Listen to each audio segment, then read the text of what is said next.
20 জুলাই 1969 পুরো পৃথিবী নিঃশ্বাস আটকে দেখেছিল এক বিস্ময়কর মুহূর্ত। মানুষ প্রথমবার নিজের পা রাখল চাঁদের বুকে। এই ইতিহাসের পেছনে ছিল অগণিত মানুষের পরিশ্রম, রাজনৈতিক প্রতিযোগিতা এবং অসীম সাহস।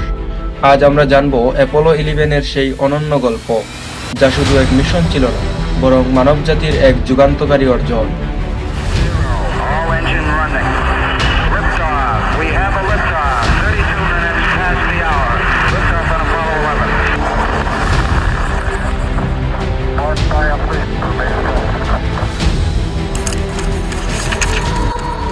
দ্বিতীয় বিশ্বযুদ্ধের পর বিশ্ব দুই ভাগে ভাগ হয়ে পড়ে। মার্কিন যুক্তরাষ্ট্র বনাম সোভিয়েত ইউনিয়ন। 1957 সালে সোভিয়েত ইউনিয়ন প্রথম কৃত্রিম উপগ্রহ স্পুটনিক 1 মহাকাশে পাঠায়। এরপর 1961 সালে তারা মহাকাশে প্রথম মানুষ হিসাবে ইউরি গাগারিনকে পাঠায়। এতে মার্কিন যুক্তরাষ্ট্র রীতিমতো চাপে পড়ে। তখন ওই 1961 সালে প্রেসিডেন্ট জন এফ কেনেডি ঘোষণা করেন,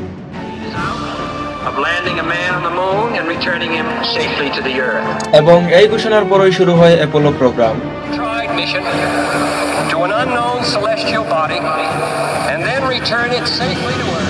নাসা প্রথমে চালায় অ্যাপোলো 1 থেকে অ্যাপোলো 10 পর্যন্ত একের পর এক মিশন। অ্যাপোলো 1-এ আগুন লেগে মৃত্যু হয় 3 জন নভোচারীর, তবুও থেমে যায়নি নাসা।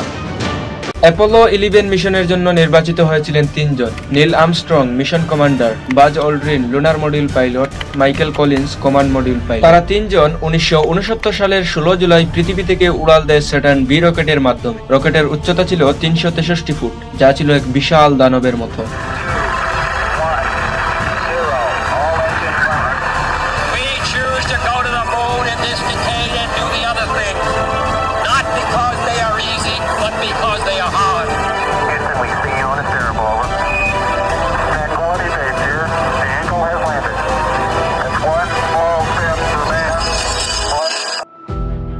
জুলাই 1969 ঈগল নামক লুনার মডিউল চাঁদের দিকে নামছে। কম্পিউটার সিস্টেম ওভারলোড হয়ে যাচ্ছে, সময় শেষ হয়ে আসছে, জ্বালানিও প্রায় ফুরিয়ে এসেছে। এমন অবস্থায় নীল আর্মস্ট্রং নিজের হাতে নিয়ন্ত্রণ নেন এবং অবতরণ করেন চাঁদের মাটিতে।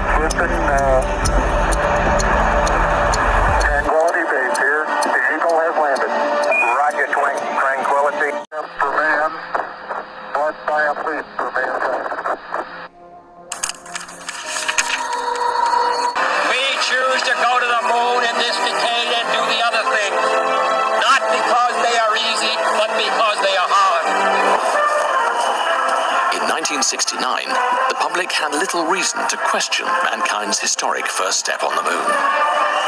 After all, the achievement was a celebration of technological supremacy. America had finally won the space race. তারপর তিনি নামেন চাঁদের মাটিতে এবং বলেন,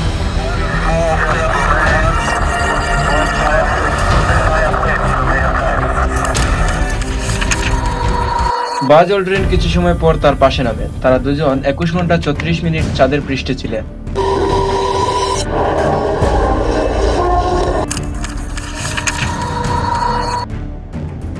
তারা প্রায় 21 কেজি চাঁদের মাটি ও পাথরের নমুনা সংগ্রহ করেন। চাঁদের পৃষ্ঠে বসানো হয় বৈজ্ঞানিক যন্ত্র, যেমন লেজার রিফ্লেক্টর, সিজমোমিটার ইত্যাদি। তারা একটি মার্কিন পতাকাও গেড়ে দেন, যদিও তা সূর্যের তাপে পরে নষ্ট হয়ে যায়। তুলে আনেন অসংখ্য ছবি ও ভিডিও, যা আজও ইতিহাসের অংশ। তারা 21 জুলাই চাঁদ থেকে রওনা দেন। 24 জুলাই প্রশান্ত মহাসাগরে অবতরণ করেন। তাদের উদ্ধার করে ইউএসএস নেভির ইউএসএস হর্নেট জাহাজ। তারা ফিরে আসেন জাতীয় বীর হিসাবে। তবে আশ্চর্যের বিষয়, তারা পৃথিবীতে ফিরে এসে 21 দিনের কোয়ারেন্টিনে ছিলেন। নাসা ভয় পাচ্ছিল যদি কোনো অজানা জীবাণু তাদের সঙ্গে নিয়ে আসে। অ্যাপোলো 11 মিশন ছিল এক বৈজ্ঞানিক বিপ্লব। এরপর আরও 6টি মিশনে চাঁদে গেছেন মোট 12 জন মানুষ। আজ নাসা প্রস্তুত আর্টেমিস মিশনের মাধ্যমে চাঁদে ফেরার জন্য, যেখানে প্রথম নারী এবং কৃষ্ণাঙ্গ নভোচারী চাঁদে পা রাখবেন। তবে অ্যাপোলো 11 মিশনের অবদান অনন্য। এটি বিশ্বকে দেখিয়ে দিয়েছিল অসম্ভব শব্দটা কেবল অভিধানেই আছে।